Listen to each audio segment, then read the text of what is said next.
Welcome to Creators Cafe. I'm your host, Jessica Payne. I'm a performer, performance coach, and multi-hyphenate creator. I'm going to be bringing you conversations with some of my favorite creators where we talk about the sublime and the specifics of the creative journey. So grab a drink, get cozy. Let's go. My guest, Megan Green, is an award-winning screenwriter based in Los Angeles. Megan's work has been recognized by the Austin Film Festival, Screencraft, Stowe Story Labs, Sundance Labs, and the Coverfly Act 2 mentorship program. Only Humans, the indie drama feature she co-wrote, premiered at the Napa Valley Film Festival. Her feature, The Family Harvest, was developed with Atlas Entertainment. Her feature biopic drama, ELEANOR Jack, has ranked in the top 1% of projects on Coverfly and was a Nicholl Fellowship semifinalist twice. Megan has both her MFA from UCLA and her MBA from UNC-Chapel Hill. She used her experience at the nexus of screenwriting, tech, and business to write her incredible drama pilot, DANNI'S HARD DRIVE. I recently got the honor of getting to act in it, a reading in Hollywood of this true story based on the only woman to appear on the cover of the Wall Street Journal and Juggs magazine. It won the drama division for CineStory's TV Retreat and Fellowship and was selected for the women's list. Please enjoy my inspiring conversation with my friend, Megan Green. Welcome to Creators Cafe, my guest, Megan Green. Cheers, Megan! Cheers! Welcome to Creators Cafe. Love your mug. Thank you. This is from the Huntington Gardens, actually. Ooh. I can't believe how well it matches my background. It is sort of perfect. Yeah, it's like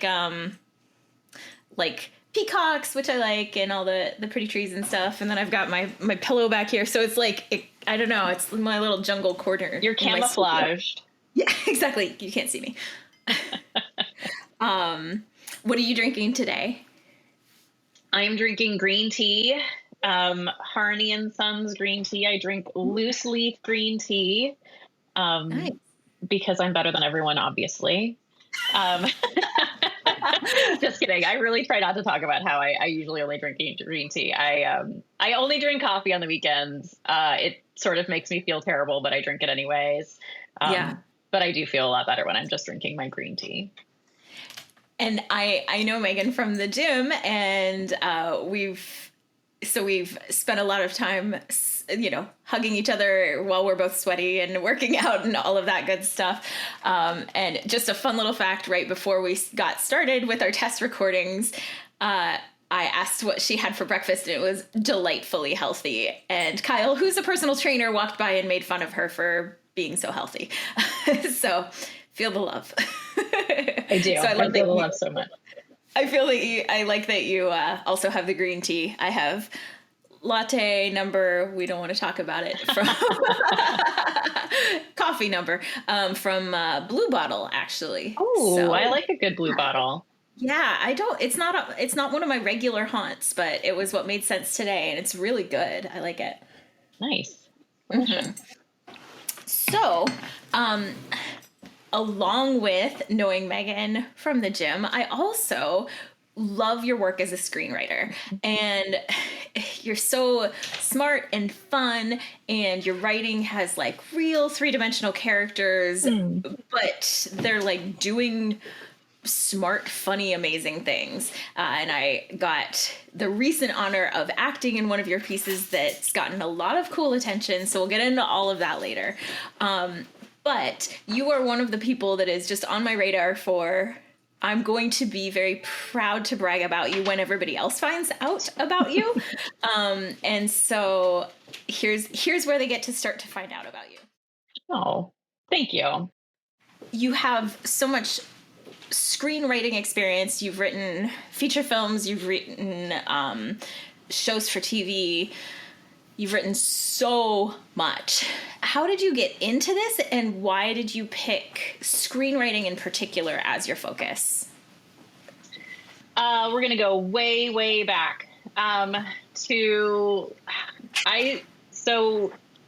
think I was in fifth grade, and I pitched my fifth grade teacher, could I write a screenplay instead of writing a book report? And it was literally on like a dot matrix printer. I'm now really dating myself because my parents still had a dot matrix printer, but I did like write the beginning of my first short screenplay when I was in like 5th grade. I was obsessed with Indiana Jones and Star Wars, but especially Indiana Jones. So I would make my friends and my brother reenact Indiana Jones, and we would like literally Suncoast Video is also a very dated reference, but it was a mall where you could actually buy movies and not even DVDs, just VHSs. Mm-hmm. But you could buy bound screenplays. And so I got the original screenplays from all of the Indiana Jones movies and the Star Wars movies. And so we would use those to reenact the movies, and I like retyped them in screenwriting format. I would look at the formatting and like retype them. And so I have never written anything other than screenplays. I started writing my first like feature-length screenplay my sophomore year of high school. And I actually attended, I don't even remember what it was called, but it was like a summer program at UCLA for people who wanted to work in entertainment. So I knew for a long, which is so obnoxious. Like everybody, when they're like, when you're supposed to be telling your story, they're like, don't say that you've always wanted to be a screenwriter, but like literally I've always wanted to be a screenwriter. That's actually really amazing, because I feel like screenwriting is something that people like love movies and then realize that they could be a writer themselves down the line. I just love like 5th grade Megan cornering the teacher and saying like, hey, I'm going to do this. Okay. And like what good teacher would say no to somebody who's enthusiastic and passionate about it? And also like, I didn't even realize there was a place when we were growing up that you could buy screenplays. I like that kind of boggles my mind. I'm just imagining like looking at screenplays and sitting down and retyping them. That's beautiful. That's so cool. It's weird. No, I love it. Yeah. Oh, I do see how people who are trying to figure their life out are like, how dare you? How dare you have known this long what you want to do. And so what was your path? Did you go directly for that? Were there kind of side quests along the way? A little bit. Yeah. I like that term, side quests. So, I desperately wanted to go to UCLA for undergrad, and I was heartbroken when I didn't get in. And I grew up in San Diego. And so I ended up going to UC San Diego mostly because they did have some screenwriting classes that I was really kind of excited about. And so I took as many screenwriting classes as I could. I think I took 5 screenwriting classes. And actually, when I went to graduate, I went to the counselor and showed them what I had taken. I hadn't talked to anyone first. And they said, well, we really want people to take more diverse course paths instead of just taking all in one genre. And I was like, but it says in the course catalog that this is what I can do. So they let me graduate. But I did take, I think I took 5. And so I finished my first feature in undergrad. And one of my first instructors, I think he was my very first instructor, his name was Waco Lin. And he had recently graduated from the UCLA MFA program. And he is still a close friend of mine today. We are still in close contact. And so when I finished my script for his class, we had kind of like an end of semester meeting, and we sat down, and he was like, this is actually pretty competent for an undergraduate screenwriter. And I was like, oh my God, thank you so much. It meant a lot. But I was like, I'm going to UCLA's MFA program right now. And he was like, whoa, hold on. I was like 21 at the time. And his advice was, in order to be a good writer, you need something to write about. You need life experiences and things like that. And so his advice was, don't go straight to the UCLA screenwriting MFA program, even if that's what you want to do. Like, go have some life experience, have some adventures, so that you have something to kind of draw on when it comes to the point that you're actually writing your own work. And I give that advice to people. He does, first of all, Waco does not remember telling me that. Second of all, funny. I tell everyone that advice and no one ever listens to me, but I think it was excellent, excellent advice. So I my sister was living in New York at the time, and I wanted to get as far away from I always wanted to like get some space away from family and just kind of like move and start my own life. And because I went to UCSD for undergrad, that was just kind of delayed. But I ended up finishing UCSD 2 quarters early. So I finished in just about 3 years, and just immediately, like, I missed my graduation from undergrad because I had already moved to New York by that point. So Wow. I moved to New York, and I lived with my brother-in-law went to Yale, and a bunch of his Yaley friends had a huge apartment in Harlem. And so I rented a 1-bedroom and a 5-bedroom, 1-bath apartment in Harlem, Wow. and lived there for a couple years. And I just had some good adventures. I worked at Starbucks for 4 hours. If you want to do a fun fact later, I can tell you about how I only worked at Starbucks for 4 hours. I just want to know. I want to know now. Yes, please. Okay. That's okay. amazing. Side quest. First of all, the only job I had when I got to New York is that I was working for Michael Moore for $12 a day. That was the intern rate, was $12 a day in Manhattan. Okay. So I needed a job. So Yeah. I got a job at Starbucks, and my job was like, the first half of the day went great. I was just like tasting frappuccinos and stuff. Like, it was so much fun. And then after a couple hours, they're like, okay, you stand here behind the cash register, and when someone asks for tea, you just, all I had to do was grab the size of tea cup, like the paper cup for the tea, and hand it to someone else. That's like literally my only job. And someone also, this is on the Upper East Side, and they had warned me that people were really mean. Yeah. But so someone ordered a tea. They were not mean. They just asked for the tea, and I just like choked. I couldn't remember like the tall venti grande thing. I think I've like blocked it out because it was so traumatic to me. So someone ordered a tea, and I like choked, and I just left. I mean, I finished my shift that day. Yeah. Like, so overwhelmed at the prospect of like interacting with customers that I just failed, and I just never went back to Starbucks. They did send me a check, which I was just like, you don't have to pay me. I was not assuming that I would ever get my money again. I just like left because I was like, I can't handle it. Wow. I was very far in the process of interviewing for a full-time job at an advertising agency that I ended up getting. And so I knew that was maybe going to happen. And so I felt like I had something else that was going, but I was far too cavalier with just quitting a job before I had another job to take. I have done it 2 big times, many little times, but 2 big times. So Yes. I appreciate the cavalierness. Yes. Yeah. Wow. So just worked for the advertising agency. I had a really fantastic boss and a really great team that I worked with. And I could support myself in New York, and I also could travel a lot. And so I would kind of like take a couple weeks off at a time while I was working there, and then just did a lot of travel, like did a lot of backpacking on my own, did a lot of trips to Western Europe and Japan, and definitely got in some of those like life experiences that Waco was recommending. So, Wow. yeah. Where was your favorite place that you traveled to that was either you would go back to or recommend somebody would go, or just was a wild story? I mean, I love Japan so much. It would be hard not to say Japan. And then I went back with my husband, Rob, a few years ago, and we just had such a wonderful time again. Yeah. Japan is just it's so easy to get around. People are so friendly, and there's just so much to see.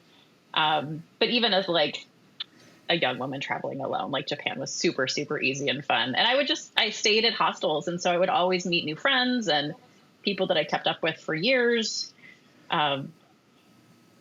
Just lots of fun adventures. Oh, I love it. Nice. What did you do at the marketing agency? So I had applied, speaking of like, I knew what I wanted to do. I had actually applied to be a writer's assistant for a soap opera. Because, fun fact, they're called soap operas because they were owned by Procter & Gamble, the soap company. And so, yes, I didn't know that. What? Yes, so Procter & Gamble owns Guiding Light and one other one. I can't remember off the top of my head. It's been a while. So I'd applied for this. I mean, I had like a job at UCSD kind of like helping with their course and professor evaluations, but I never had a real job before. And then I got to kind of the final round of this writer's assistant position on, I think it was Guiding Light. And I didn't get it because they went with someone who had more soap opera experience, which I had never seen a soap opera before. So I was like, cool, I get it. But they liked me. So I didn't actually apply for this job. They just liked me. And then they ended up putting me in touch with the hiring manager who's still a good friend of mine, for as a programming assistant. So I worked on the People's Choice Awards, which was also owned by Procter & Gamble, sold to E relatively recently.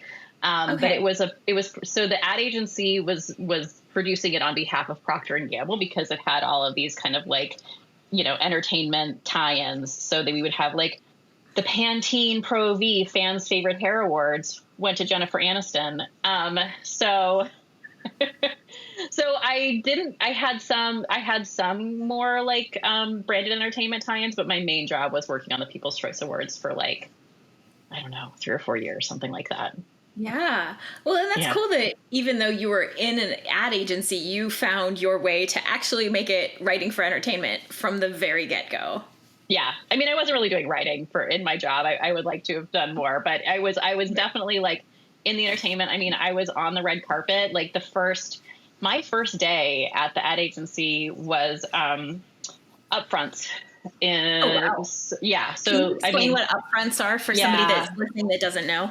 Totally. And I don't even know. I think they still do them, but they're not as big a deal as they were back in the day. So upfronts are when the studio networks premiere their upcoming season for the advertisers. And so it's kind of like, look at all these cool shows that are going to be here in the fall. Usually happens in May. At least it used to happen in May. So it'd give the advertisers time to decide what they wanted to, like how much ad space they wanted to buy and which networks. And so, but it's like this huge dog and pony show where they just like bring out all the superstars and there's red carpets. It was both awesome and really sad because the actors are all there and they're like posing in these, like, you can like go and take pictures with the actors and stuff. It's sad. Yeah, it's kind of surreal. It's super surreal. And so immediately, I mean, I was like seeing and meeting these actors that I had been, like love movie, love TV. Like I had been obsessing over these actors for years. And then they're just like, you can just stand in line and take your picture with Peter Krause was the one I was most excited about because he was on 6 Feet Under. Mm-hmm. It wasn't when 6 Feet Under was out, but he was in a different show that year. And I was like, oh my gosh, I don't remember if I got my picture taken with him. It was cool, but also just a little bit like awkward because it's clear it's just a dog and pony show to get the advertisers excited. Exactly. And also if the show is like, it's been a pilot, but is it going to get picked up is where this was for pickups. Yeah. So at this point, when they do upfronts, it's when everything has been picked up. Okay, great. Because if not, like a little earlier in the process, it's very weird whenever they bring actors out and they're not sure if their own shows are going to go. Yeah. Yeah. But oftentimes, I mean, it's a super scramble. Like there are people who would have, like actors who would have flown into town, and it's all happened in New York. So actors would fly into town in New York and be there and be ready like to go to upfronts the next day, and then would find out like that night that their show hadn't been picked up or something like that. So, yeah, crazy. But I mean, and they're Radio City Music Hall and Carnegie, Carnegie Hall. Carnegie Hall. Yeah, that one. Mm-hmm. They're in like these huge, like super famous venues, and they're just kind of like whining and dining you, and it's an open bar, and everybody gets way too drunk, and it was just, I was like, my first day of my first real job, kind of like, oh my God, this is so crazy. That's like the most Hollywood experience outside of Hollywood. Yeah. Yeah. It was very strange. But yeah, so it was a great job for a lot of different reasons. Yeah. That I did. I had a series of great bosses and lots of folks that I still keep in touch with and stuff. So it was an interesting side quest. Yeah. Did you go straight from there to UCLA, or were there more steps? I did. So along the way, I also started taking screenwriting extension classes at NYU. and had another really great instructor named Michael Zam, who I just took, again, as many classes. And then my advertising agency would pay for my like screenwriting workshops. So, or at least part of them or something. So I really learned how to work the system on those things. And so the whole time I was writing, so I had finished 2 feature scripts before I applied to UCLA. Most people who apply to the UCLA MFA program, it takes 2 to 4 times to get in. And so I was really surprised that I did get in my first time. So I remember I was actually, I was at a hostel in Berlin and I checked my email and saw that I got into UCLA. And so that was a pretty cool experience. That's a great moment in the life. Yeah. Very surreal again. Yeah. And for somebody that doesn't have the context of why UCLA screenwriting is so important, because it's a great school in the world, but I think that particular program at that particular school has just a different impact than someone who is not in the world of screenwriting might realize. Can you talk about why it's special? Yeah, I mean, there are so many great filmmakers out there, and like NYU and USC obviously have really strong programs, but specifically, those are a little bit more geared towards production, and UCLA's program has just produced a number of incredible alums. And the one that is coming to my mind right now is David Koepp, and he was actually a personal mentor with me while I was at UCLA, which was so cool. But he wrote, for example, Jurassic Park, which was the movie that kind of made me want to really, like, after Indiana Jones, Jurassic Park made me want to make movies. So he wrote that. I believe that Panic Room is still the top selling spec screenplay of all time at $4 million. So to my knowledge, it's been a little while, I think that he is the highest paid screenwriter, just straight screenwriter of all time. And so I am open to directing at some point in the future, but I've always been very focused on writing only. And so the UCLA program is really, they've produced a lot of writers like that who didn't necessarily go on to have illustrious directing careers, but that wasn't necessarily what I was after. But just really, really strong. Eric Roth also went there, and he's, nominated for, I don't even know how many Oscars. So just kind of like every year, it's just like a list of UCLA alums are on the Oscar nominees list.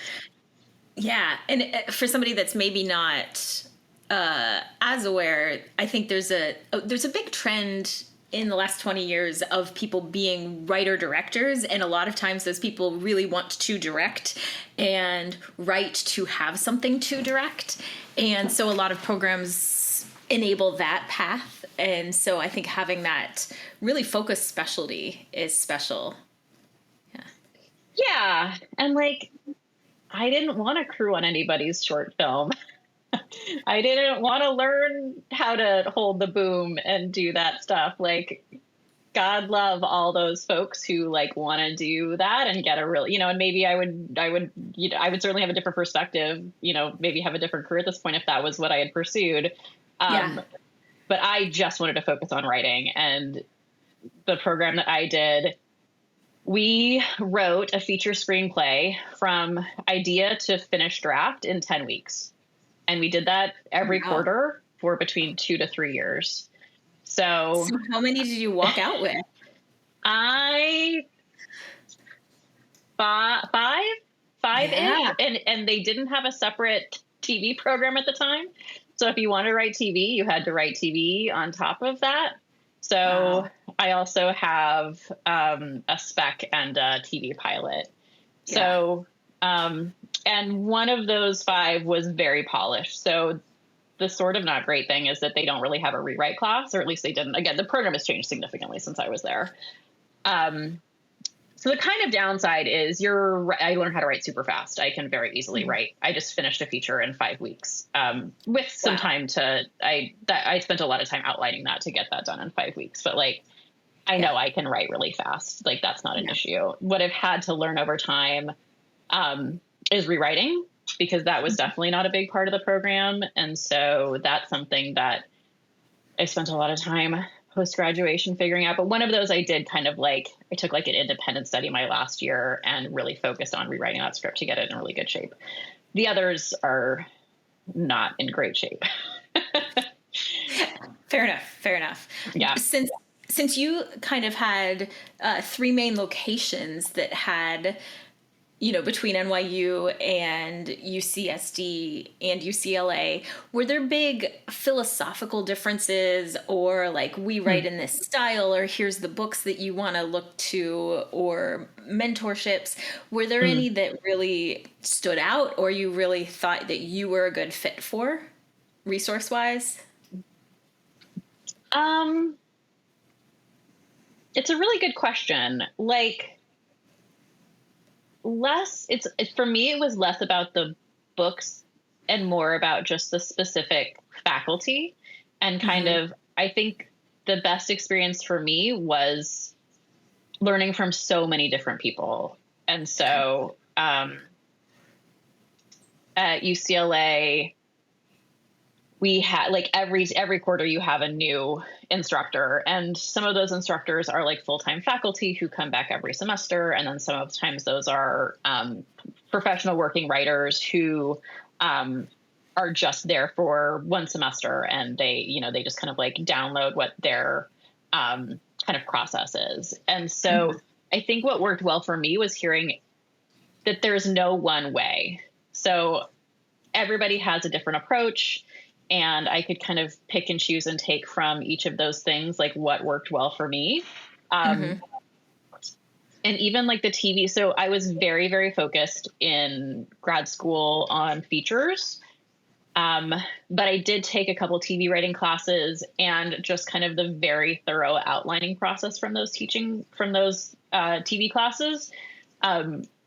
I integrated that into my feature work, and now I'm a very extensive outliner at my feature work as well. And I think I learned that from the TV class, which wasn't necessarily something that I had even thought that I needed to know, but kind of just seeing how all of these different people approach their writing helped me kind of make my own weird process. And it changes every time. Like every time I start something new, and I'm like, oh, last time I did this. So I'll kind of start with that stuff in the process, and then that will or will not work. And then sometimes I have to change it up and try something new.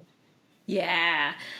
If someone is new to screenwriting or wants to try TV writing, are there any books or resources that you would point them towards, or that you think are overused? I mean, I know Save the Cat is like I think that Save the Cat is both overused and absolutely necessary when you're first starting out. Okay. It's not the be all end all, but it is a really good place to start. I think, yeah, I really think for feature writing, you kind of have to start there. Just to get the beats. Like, I'm a strong believer in you need to know the rules before you can break them. So I think that's a great place to start. Kind of the process, the method that I'm using most frequently now is called the sequence method. And there is a book. I can't remember the author's name. There is a book, and I can give it to you so you can put it in the show notes. But I think it's really helpful because, traditional screenwriting presents 3 acts. First act these are old numbers. First act is about 30 pages. Second act is about 60 pages long. Third act is about 30 pages again. And so you just have these like huge chunks, like 60 pages is a lot to break down, and there's a midpoint in the middle and blah, blah, blah, blah, blah. The sequence approach breaks it down into sequences of about 10 to 15 pages each. And so I think it helps to have something smaller and more attainable to kind of write towards for you as a writer. And I think it also makes sure that you're kind of always building towards something. You should be building towards the end of that sequence. And so that also gives you a momentum to your script that I think can kind of be lagging sometimes if you're just trying to like hit that 90 page, just trying to write, like come up with something to write for, 100-ish pages is a lot. And this helps you really kind of like break it down into more manageable chunks. So that's what I kind of use more than anything right now. Oh, great. Great. I'll look into that. I'll put it in the show notes. Yeah. I appreciate it. Nice. So fast forward to now, this month. So you not only have all of the scripts that you wrote at UCLA, you have all of the scripts that you've written over the years and all of the other projects that you've worked on over the years, casually getting an MBA in the process of another side quest. So highly accomplished, brilliant woman doing lots of amazing, cool things. Oh, thank you. You are too nice. I need you to follow me around and tell me these things and argue with my inner critic inside. Fair enough. I will be louder than your inner critic. I will just, and I don't say it if I don't mean it. So, I mean it. And so the thing that I got to recently work with you on was Danny's Hard Drive, which is a pilot script for a TV show where you've really combined your business acumen with an existing story that's so cool. And I got to be in it in a reading in Hollywood this month, and it was so great and so fantastic. And, like Dream World, I'd love to just be in it with you, and that would be amazing. That is Dream World. You were fantastic. Yeah, right. Like, let's just do that. That's fantastic. So can you talk about the history of kind of that script, and then also all of the cool things that have happened with that script and where you are with it right now? Sure. Yes. So I ended up getting an MBA, which wasn't really part of the plan, but my work offered me a free MBA, and I figured why not? And I was working in sort of like a tech space at the time. And so for better or for worse, right now, Hollywood really wants scripts. They want to know why are you the only person to write this script? And so I was kind of looking for a project that I was genuinely excited about, but that would kind of combine all of those things. So I have a unique background having an MBA and tech experience. And so was kind of looking for, what's a project that I could work on that would highlight that life experience. And was talking to my partner, Rob, and he said, oh, I think there was this like really famous, erotic dancer model who like started a really successful porn site back in the 90s. I was like, that's really interesting. So literally like, that's what I Googled was like famous porn star cyber site. I can't remember what the exact words were, but I basically just Googled it. And the story of this woman, Danny Ash, came up. And as I just read about her, she was just a really fascinating inspiring woman who had started as a stripper at a very young age, and had kind of the short logline version is she's the only woman to be on the cover of both the Wall Street Journal and Juggs magazine. And so she had been a very successful nude model and got sick of dancing, and had always just really had a keen mind for computers. And so she kept seeing, this was kind of the early version of the AI copyright infringement that we're seeing these days, where like men were just posting her pictures for free online, and she got pissed off about it and decided to build her own website, and launched an incredibly successful, it became kind of like an empire. I mean, she ended up selling the whole company later for millions and millions of dollars. So she was incredibly successful. But I was just really inspired by a woman like this who had been, underestimated for so long and only appreciated for her body for so long. And she is obviously a genius, and was just very inspired that she was willing to make such a huge change in her life and believe in herself enough to kind of like take control over her destiny. And so I did some research on it, read about her, read some books about her, read several articles about her, and the structure came fairly easily to me. It was one of the more easy scripts that I've ever written. I also love kind of like true life stories like Pam and Tommy and Dying for Sex. Like I absolutely love those things. So I had kind of like in my mind the structure that I imagined going into it. So it kind of, it came together fairly easily, but I think I had been thinking about it for a while. I keep telling people, oh, it was so easy to write. And then my partner, Rob, is like, well, but you had been talking about it for like 6 months. Like, I think it was kind of like percolating in the back of my brain for a long time before I actually put it down on paper. Well, and there's also, it was so easy to write. All I had to do was write these other 20 scripts first and then think about it for 6 months. And then still, the script I wrote another script after Danny, and it was so hard and I hate it. Oh, fair. So, some are easy and some are hard. It doesn't, it has less to do. I mean, you make different mistakes as you get more experience, but doesn't mean that I don't think it ever, I don't know if it ever gets easier. Well, and something I loved with the script is I got to play someone that helps build the company with her, and just the relationship that you built between the two of them. You know, I'm acting with some actors I've never met before, and we just had an instant chemistry because it was just written so naturally and so fun. And I thought, you know, I could be dear friends with this woman instantly because they feel like real people who are, you know, just living in a messy world. And you just capture that so beautifully. Oh, and I think that's why the script is doing so well. So can you talk about some of the opportunities you've gotten from Danny's Hard Drive so far? Yeah, it is. It is nice to be getting some recognition for it. So, it was the drama division winner for the CineStory TV contest this year, which is awesome because I had been submitting for that for a long time and had never kind of cracked the upper echelon. So it was really cool to kind of go in with a script that was very successful in that. It was also on the women's list, which is the list of the top unproduced scripts by women, which is fantastic. I think the website, we should put the website in the list too, but you can just Google the women's list. Yep, absolutely. Show notes. And it was that was featured in the Hollywood Reporter, which was really fantastic to be able to, a great way to promote that script. And I've read a couple of other scripts that are on the list and they're fantastic. So it's just a great resource of amazing female writers. So highly recommend that. And then I'm also semifinalist right now for the Athena Lab, which is another kind of women's focused screenwriting lab. So through Barnard College. So waiting to see on that one. But yeah, it's doing pretty well, which is a good feeling. That's great. Can you explain what CineStory is to somebody that doesn't know about that? Yeah, CineStory is the best. Yeah, it sounds so cool.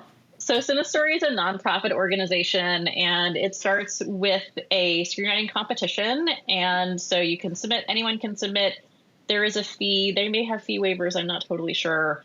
But anyone can submit, and they have a feature lab and a TV ride. They're separate labs. And they go through a round of different rounds of judging. So there's the quarterfinals, and then there's the semifinals. And I think at the semifinal level for most of them is where kind of the cutoff to be invited to the CineStory retreat. So the retreat is a kind of a lab workshop situation that happens in Idlewild, California, which is, if y'all are not from around here, it's an hour and a half. It's in the mountains. It's absolutely beautiful, but it's in the mountains just outside of LA. Isn't that the place where the dog is a mayor? Just yes, because everybody's the dog is a mayor. I love it. I can't remember the mayor dog's name, but yes, the dog is a mayor. It's a very cute little town. I did not see much of the town because they keep you very, very busy. Sure. So the cool thing is that you get to meet a ton of other awesome writers. And then you also are paired up with 3 different mentors, and they have absolutely incredible mentors at this thing. So some managers, they had an agent this year, producers, showrunners, all kinds of really incredible mentors. And so everyone who gets into the retreat gets three mentors. So and each person I met with for an hour and a half. So I got 3 great mentors. Spent an hour and a half talking to each of them and got really, really in-depth notes that were very, very tailored to my script. And so then in addition to that, we did mock writers room. We did one for drama. We did one for TV. Then there's panels talking about, how how to break in, different kind, like log line workshops, pitching workshops. So it's just, it's a great, I mean, I've been doing this for a while. I have an MFA, and I still feel like I learned so much just in the few days that I was there. Yeah. It's really fantastic. And then you also just meet such cool writers. I'm like, I'm in close contact with probably 15 writers that I met at this thing. You know, some of us we meet just in a group setting or something like that. But so you also start to just, just a really beautiful community that they've put together. Lisanne and Colette Sartor are the kind of women who run it and who kind of started the program. And they've got a lot of really amazing support staff who help to keep it alive. So I definitely recommend, like, apply for CineStory. It's so great. It's so worth it. And I think there's a lot of, you know, especially if you're writing, a lot of times it's easy to get caught in like the void of just you and your computer, and you don't know what else to do. You don't know what the next steps are. You don't know where to send things. You don't know how to build community. Yeah. So, I mean, writers groups are amazing for that, but kind of how do you connect to the industry in a bigger way? So that's really incredible. Were there any, any things that you learned or different perspectives from that specifically? I am sure that there were. That's okay. No, I'm just trying to think off the top of my head. I mean, I do think, like, probably the most valuable thing for me was the mock writers rooms. Just because there's kind of this, and so what I'll also say is I've done some other kind of similar labs where they're kind of like panels and you meet with writers and blah, blah, blah. But what's great about CineStory is that they divide it between TV and features. And so if you go to the TV retreat, you're just gonna be talking about TV. And if you go to the feature retreat, you're just gonna be talking features. And so they can really tailor it because they're so different. The needs are so different. Even writing a log line or a pitch, you know, a 3-minute pitch for a TV show is very different from a 3-minute pitch for a feature. And so what I loved about this retreat, the TV retreat especially, was to be able to, you know, have a showrunner. Like now I can't remember his name. He was totally awesome. But we all had to watch The Day of the Jackal before coming to the retreat. And then we had to kind of, like, you know, come up with some ideas for what we think could happen in season 2. Wow. And so it was really fun. And I think also, like, helpful to we had to, like, kind of, you don't have to, but, you know, the process is throw out some ideas, like learn how to start pitching your ideas, feel confident in your pitch, but also don't get too attached to that pitch where you're just like pitching the same thing over and over and over again, you know, like starting to kind of learn the etiquette between working inside, you know, about working in an actual writer's room. Yeah. So I found that incredibly helpful. And the Day of the Jackal is a little hard. The new season hasn't come out yet, so I'm not sure, but the comedy version, we did Schitt's Creek. And I will say that by the end, the episode that we came up with, I was like, this is legit. Like, this could be on Schitt's Creek. Like, this sounds like a Schitt's Creek episode. Seriously. That's really cool. I love that, really cool. You know, finding the voice of a piece that's bigger, that you didn't originate, but you can kind of get into the stream of momentum of it. And people are kind of building off of each other, and someone throws out one idea and someone's like, oh yeah, and that goes well with this other thing that we were kind of talking about. Like, it was a really cool experience. And it was, I have been an intern in a writer's room before, and that was great, but it was a while ago. And so it was nice to kind of feel like, okay, if you're going to walk into the room on the first day, like, at least I've had this experience relatively recently that I can draw on to kind of like quell some of those nerves and be like, okay, like I've done some version of this before. It's kind of demystifying in a way. Yeah. Well, speaking of, you have been so infuriatingly close to being a big gun in a real writer's room of a hit show. And like you have, we can't talk about the specifics, but you have been approved by the network. You have been invited by the showrunner. You have been waiting to be greenlit for, I would say, years, if not months, for projects that were just in limbo. And, you know, we can't really talk about the specifics, but just the to know that you are playing ball at that level, that you deserve to be in that room, and it is out of your hands as much as all of this is, has to be both like wonderful to feel kind of justified of like, yes, I've put the time in, I deserve to be in the room, and also infuriating because you're not in the room, you're not getting paid, you've put life on hold, and you just get strung along. And I just wonder if you could talk about the process of what that's been like, as much as you can and feels good to you. Yeah, I think it's so important. So Howard Suber was one of my instructors at UCLA, and he had taught for 40 years when I was there, and he was still teaching when I left. So he's taught a lot of very successful people, and people had asked him, how can you tell who's going to make it and who's not? And his response was, it's how people deal with despair. And I think that that's been like so true. I know. That hit me. I have been stabbed by his words. Through the heart with the truth. Yeah, it's so true. Yeah, it's hard. And this isn't my first heartbreak. Like, I had another project when I first finished UCLA where I had 2 Oscar nominees attached to one of my features. And, you know, it looked like it was going to go. Everything was going great. I should take it back. I mean, I think a big part of that was I was just young. I didn't know how to take notes. I was taking notes so literally, and I was just trying to be like perfect A+ student. If I do everything right, they'll say yes. And I think that was to my detriment. I didn't know it at the time. And so after that, I did stop writing for a while, and I was just really feeling very defeated. And that's when I got my MBA, actually. Like, my day job said, you want a free MBA? And I was like, well, good. Why not? Yeah, I'm not like working on anything else right now. I was kind of hoping maybe something would come along that I could find that would be as fulfilling as writing was.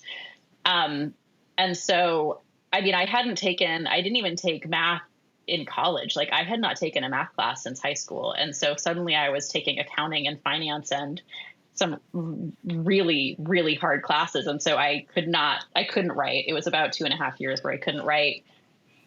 And it was during that time that I really realized that I couldn't not write, that, you know, being away from it and just literally not having the time to be able to do it. I kind of, at that point, I came up with a new idea for a script.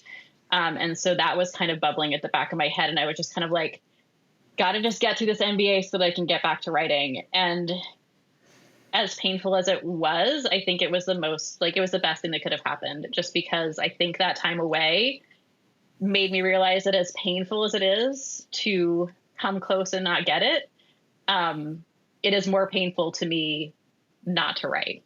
And so, you know, since then I write because I really enjoy it. And I will also say that, the reception from my peers and from feedback from people who read my scripts is so much better now, kind of in like the post MBA, writing. I think because I do write for myself, you know, I would like to get paid. I would like money, please. But before I was kind of like trying to write to the market and trying to kind of like, what's going to sell. And I think people can sense that on the page. And so, you know, for me, first and foremost now, like, I have to really be in love with a project to write it. And I think that comes through. So yeah, I don't know. It sucks. I was really hurt. I've had a few close calls, and I'm generally don't get my hopes up a lot, but this one got me. This one got me. But what I'm choosing to take away from it is, like, I am writing at a professional level. You know, I would not have. It's unfortunate that the show didn't get picked up, but, you know, all indicators, there's no reason that I would get approved the way that I did, if I was not, you know, writing at a level, like a professional level, to be stopped on a show. And so, like, just gonna just going to keep on going is kind of my plan right now. Like, I'm working on getting Danny's hard drive out there, getting it read, kind of pitching it around, open to looking for representation, but also just kind of doing what I can to get the word out about it. And, starting the next thing too. Long ago, I was kind of main cast ensemble in a show that was greenlit by Universal and was going to be the one. And it wasn't, and it was heartbreaking. But also there is something about, okay, I'm in the mix. I'm there. Yeah. I'm at that point. This could happen, and it might not, but it really could. And it really, it's like it satisfies the internal kind of hoop that I needed to get through. Was really helpful. Yeah. Yeah. Have you heard of the podcast Dead Eyes? I have. Yeah, I haven't. Oh my God. It's so funny. I haven't listened to it yet, but I have a couple of friends that are just. Yes, I know the secret. I know the spoiler. But I have heard such good things about it. It's amazing. And it's about this. Like, I really do think we're set up to fail. Like, we will fail. We have to fail. Like, that's part of it. And like getting comfortable with that is really necessary. But this podcast, it's about, I should remember it like better, but it's like, actor named Connor, forgetting his last name. He was cast in a small role in Band of Brothers, and it was going to be directed by Tom Hanks. And then like he's booked the role, like it's a done deal. He shows up to like film, and he gets fired because Tom Hanks says he has dead eyes.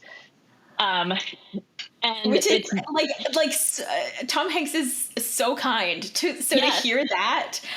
Whoa. From Tom Hanks. Also, I interned for Tom Hanks, and I can attest to the fact that Tom Hanks is the nicest person in the world. I'll do a quick side quest on Tom Hanks. So I interned for him when I was an undergrad, and he had this like old timey like soda machine where you put in like a nickel and it gave you like a bottle of soda.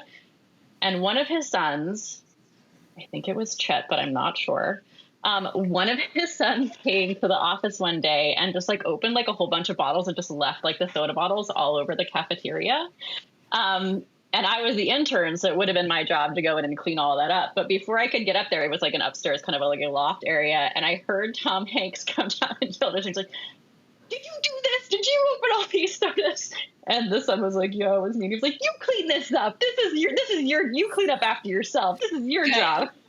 That's so great. I know. So I can attest to the fact that Tom Hanks is truly the nicest human. I had a 10-minute conversation with him once, and he kept asking about me, and I was like, "I'm meeting you. This is really cool." And it was he's just so generous and kind. So I think it's more than like heartbreaking part. Yeah. Hearing you have dead eyes from him is like, that especially hurts. So that is definitely what the show is. Also, this podcast ended in like 2022. Okay, so like this is like maybe even 2021. It's way old, but I just listened to it about a month ago. A friend recommended it, and I'm like truly obsessed with it. It was so. I mean, on the one hand, it is depressing, and on the other hand, like to hear all these people, John Hamm and Seth Rogen and all these incredible, really famous actors, and they all have these like wounds that they carry with them too. Like they all shared their stories and they survived, like we all survive and live to fight another day. And so I loved it. I really recommend it. I found it very moving and very satisfying. That's very cool. Before we move on, and I want to hear about your Creators Challenge in just a second, but the other script that I got to read was Past Tense that you wrote. And it's about love and loss and expectations and feels very tied in with all of this. It's beautiful and uncomfortable. I was sitting in a cafe reading it, and I realized I was like making a lot of faces because I was so invested. I was like so invested in the characters. I realized I was just like sitting in the corner of this cafe, like just like living it with them. That was the goal. So I'm glad it worked. Yeah. So it's about a woman kind of like in her like early 30s, and her husband dies unexpectedly, and kind of in a very bad attempt to kind of process her grief, she ends up having an affair with her father-in-law, so her dead husband's father, which I wrote for Mark Maron. If anyone out there, if you're friends with Mark Maron and want to like let him know, because I am 100% obsessed with Mark Maron. It's a fantastic role, and it's like nuanced and fun and sexy and weird and uncomfortable. And Mark Maron, you would love this. You podcasters all know each other, right? Like, obviously. Send it over to Mark. Perfect. Yeah. Next meetup, I'll tell him. But yeah, I mean, my dad died unexpectedly, and obviously it's a very different situation. But kind of like the thing that really struck me was just kind of the shock from kind of a grief like that's so fast and unexpected. I was just very surprised by kind of like how I reacted. And I was literally like in a state of shock for quite a while. And so kind of like, that's what, even though it's a very different relationship, obviously, like I was able to kind of like put myself in the main character's shoes, and kind of like envision what would happen. And this is actually a fairly common phenomenon. So, after Beau Biden died, Hunter Biden had an affair, with Beau's wife, for example. Like there are a lot of examples. The dad thing is new. I'm pretty proud of that. But like, there's a lot of examples, I think, and it makes sense for someone who is grieving to like try to hold on to that person. So obviously, in my script, past tense, like the main character, Jenny, is like holding on to her deceased husband, in this very unhealthy way, by pursuing a relationship with his father, because we're kind of like the only person who really kind of understands what she's going through. Yeah. And he looks like him in the future that she's not going to see. And it's, he was a person of comfort in her life and is there, and she knows it's safe to kind of break down around him. And it's just, it is uncomfortable how believable it is and how quickly it feels believable and real. So it just really, I think you do a beautiful job of creating characters that I feel like I already know and putting them in situations that are tough, but, cool to kind of see what it reveals as they navigate those situations. Thank you. That means a lot. I appreciate that. Yeah. No one wants to read that script. Literally, I can't get anyone to read it. Which I get, I get that it's like dark subject matter, death, borderline incest. But the people who actually read it really like it. Yeah, exactly. Yeah, right. You just need a little like dangle it. Yeah. I get that on paper it doesn't sound like fun, but I do see if you hand somebody like, here's the porn star script and here's the dead husband script, like if we're gonna pick one, porn star, please. Yeah. But fair enough. But they're both excellent. It is truly like the thing that I am probably the most proud of writing. And then I recently shared it with one of the CineStory mentors, and he had some excellent feedback and some great notes. And now I'm like, oh man, I could make it even better. But so I might write that one as like, I'm thinking like maybe writing it as like a short story or a novel, like, because it feels like maybe that's a better audience for it. But that is a story that's very close to my heart that I want to find a way to kind of get out there somehow. And honestly, what people are buying right now is IP. So you never know, like writing the novel might be the path to getting it up on screen anyway. But circling back to the very beginning, I've never written fiction. When I've tried to write fiction, like, I'm like, I don't know what other words to put. Because like writing scripts is so lean. Like the goal is like economy of words, like almost like poetry, like the fewest words possible. And so the idea of writing, like what I've heard is that if you took a feature screenplay and put it into kind of like fiction format, it would be 35 pages long. And okay. That is terrifying to me. So yeah, so the problem is I've really never written like any, even again in undergrad, like I was like all in on the screenwriting. I didn't even really take the fiction classes. So the number of words is daunting. Wow. I think in movies, but I write in novels. And so when my screenplays, like, it's always, for me, the writing isn't the hard part because I see it and I feel it. But the pulling it into the screenplay format and making it lean is like, I get the kill your darlings idea. So that's really funny to hear it because you've always been good at that part. You're coming from the other side. Nice. Okay, so it is time. What would you give to my audience as a creator's challenge for something that they can do relatively easily to just start from zero and create something out of nothing? Yes. So I am going to share one of the tips, one of the exercises that we used to do for that the TV writing class that I mentioned that I took in undergrad with a fantastic instructor named Fred Rubin. And so you can use this if you're just trying to come up with new ideas or if you're kind of like stuck on a plot point or, you can use it at any stage in your process. But you just take a big stack of magazines. I know people might not have magazines anymore. If you have a Barnes and Noble or another bookstore nearby, you can go there. You can use catalogs. Somehow we got on some list and we just keep getting magazines that we didn't subscribe to in our mailbox. And so I've been hoarding them for like 5 years. So I'm getting ready to do this process myself. Yeah. So you just take a script of like 10 or 12 magazines and you kind of like set an intention. If it's just like, I want to come up with a new idea for like a sitcom, you kind of like put that in your mind and you just like flip, like kind of like evenly flip, try not to like stay on any specific page. Try not to stop, but just kind of just keep flipping through and slowly, like the visuals will bring some thoughts to your mind. So have a piece of paper, close by. I think handwriting is more effective than having your computer nearby, but you could have a computer nearby to take just for the note-taking process.